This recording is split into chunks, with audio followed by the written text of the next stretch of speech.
यरूशलेम में एक व्यक्ति था, उनका नाम था साउल, जो कहला जाता था पौल, भी उनका नाम कहला जाता था। ये पौलुस का जीवन से ही ये संध्या के समय आपसे मैं बात करना चाहता हूं। मेरे प्रिय भाइयों बहनों, ये पौलुस कौन है? ये पौलुस सिलिकिया देश में एक दर्शिश करके एक शहर में रहने वाला था। ये यहूदा जो गोत्र में, जो यहूदा लोगों में से, जो इस्राएल देश में से ही एक व्यक्ति था, बेन्यामीन गोत्र का था। ये फरीसी था और इनका माता पिता बहुत अच्छा धनवान थे। वे लोग चाहते थे आप ये जो व्यवस्था है उसको पढ़ने के लिए दर्शिश से उनको यरूशलेम पहुंचाए थे, क्योंकि यरूशलेम में ही उसी समय जो मंदिर था और वहां ही याजक थे, वहां ही सारे जो बाइबल को सिखाने वाले, जो व्यवस्था को सिखाने वाले था।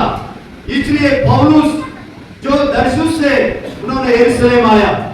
ध्यान से सुनिएगा, ये जो उनका भूमिका को अगर आप समझने से ही उनका बुलाहट को और उन्होंने कैसे सेवकाई किया उसको हम समझ पाएंगे। हम प्रियो, पैसा के लिए कोई कमी नहीं था। अच्छा, एक इस्राएल देश में बेन्यामीन गोत्र में ही जन्म लिया, एक अच्छा आचरण करने वाला, पालन करने वाला फरीसी था।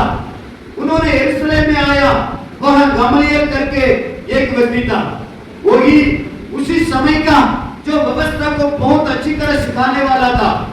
उनके पांव तले बैठ के उन्होंने व्यवस्था को, परमेश्वर का व्यवस्था को उन्होंने सीखा। हम प्रियो, ऐसा सीखने वाले ना केवल व्यवस्था को सीखा, बहुत सारे साहित्य जो व्यवस्था के अनुसार जो लिखा हुआ वो किताबों को पढ़ा और कई भाषाओं को उन्होंने सीखा।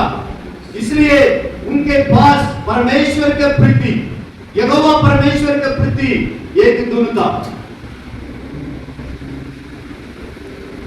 फरीसी था, अच्छा परिवार का था,